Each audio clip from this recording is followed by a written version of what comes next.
Hi guys, welcome to our channel Stuff About Tutorial, and in this tutorial we are going to talk about how to log in to Freelancer.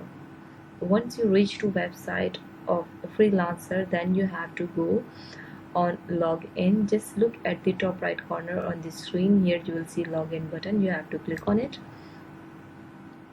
Once you will click on it, then this type of window will be open, and here in email bar you have to write your email address, and then you have to write your password, and then you have to click on login,